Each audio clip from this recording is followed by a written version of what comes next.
हम मैटर की प्रॉपर्टी के बारे में पढ़ रहे थे, इलास्टिसिटी जो टॉपिक है इलास्टिसिटी, और उसमें मैंने आपको स्ट्रेन और स्ट्रेस के बारे में बता दिया था। अब ऐसे ही हमारे पास एक साइंटिस्ट थे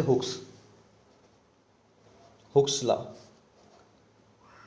इन्होंने बताया हुक्स ने कि लिमिट ऑफ स्ट्रेन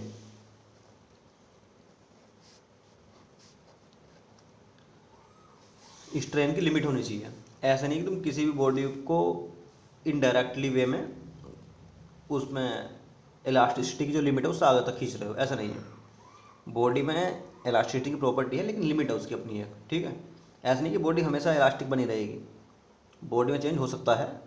अगर आप कंटिन्यूस उसको फोर्स लगाए हुए रहेंगे, अप्लाई करते रहेंगे, तो एक टाइम आगे चेंज हो जाएगा बॉडी के अंदर।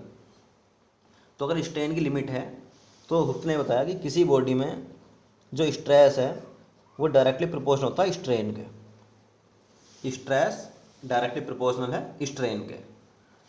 और जब भी ये साइन हटता है यहाँ से तो कोई कांस्टेंट आता है, उसको बोलते हैं ई। ये रहेगा आपका ई इक्वल स्ट्रेस और अपॉन स्ट्रेन। स्ट्रेस का और स्ट्रेन का रेशो, इसे क्या बोलते हैं हम, इलास्टिसिटी कोफिशिएंट। इसका नया नाम है इलास्टिसिटी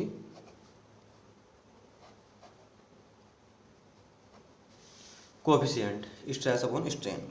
अब स्ट्रेस अपॉन स्ट्रेन जो है हमारे पास, इन्हीं से 3 पार्ट और बनते हैं इसके, या कि मॉडुलस ऑफ इलास्टिसिटी के। एक तो होता है हमारे पास यंग मॉडुलस,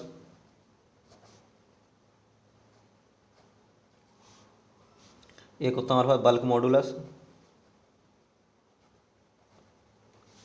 और एक होता है हमारे पास मॉडुलस ऑफ रिजिडिटी।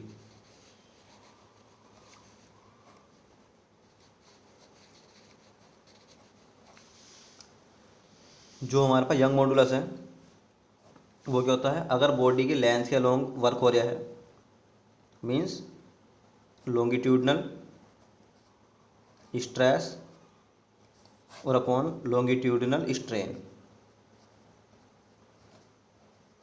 स्ट्रेन उनका रेशो, उसे बोलते हैं हम यंग मॉडुलस। और यंग मॉडुलस की यूनिट होती है न्यूटन पर मीटर स्क्वायर, ठीक है। डायमेंशन भी वही होती है ml-1 और t-2, ये रहेगा। ऐसे होता है बल्क मॉडुलस। इसका मीन्स क्या होता है कि अगर हमारे पास नॉर्मल स्ट्रेस वर्क कर दिया है और अपॉन में नॉर्मल स्ट्रेन, ये कहते हैं वॉल्यूमेट्रिक स्ट्रेन। वॉल्यूमेट्रिक स्ट्रेन उसे बोलते हैं बल्क मॉडुलस। और तीसरा होता है हमारे पास मॉडुलस ऑफ रिजिडिटी। इसका मीन्स क्या होता है कि जो हमारे पास शियरिंग स्ट्रेस है, shearing stress upon shearing strain, इनका जो रेशो होता है उसे हम बोलते हैं मॉडुलस ऑफ रिजिडिटी।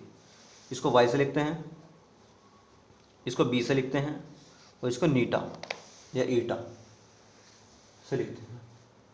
तो लिमिट ऑफ स्ट्रेन में लॉन्गिट्यूडनल स्ट्रेस और लॉन्गिट्यूडनल स्ट्रेन का जो रेशो होगा उसे बोलते हैं यंग मॉडुलस। ये लेंथ के लॉन्ग करेगा हमेशा वर्क। और नॉर्मल स्ट्रेस और वॉल्यूमेट्रिक स्ट्रेन का जो रेशो होगा उसे बोलते हैं बल्क मॉडुलस। और शेयरिंग स्ट्रेस और शेयरिंग स्ट्रेन का जो रेशो होगा उसे बोलते हैं मॉडुलस ऑफ रिजिडिटी। सबकी डायमेंशन भी यही है ml-1 t-2। सबका फॉर्मूला भी यही है न्यूटन पर मीटर स्क्वायर, ठीक है। ये आपको याद रखना है एकदम। अब यंग मॉडुलस का ही रोल है हमारे पास कि जो कोई भी हमारे पास स्टील है वो ज़्यादा स्टेबल होती है या ज़्यादा इलास्टिक होती है रबर से। एक क्वेश्चन आता भी पेपर में कि जो स्टील है वो मोर इलास्टिक है रबर से, किसका रीज़न क्या है। आपने फॉर्मूला पढ़ा है, लॉन्गिट्यूडनल स्ट्रेस का मीन्स क्या, force upon area. Strain length में चेंज कितना हुआ है अपॉन इनिशियल लेंथ, ये रहेगा force upon area length in upon steps हो जाएगा फॉर्मूला।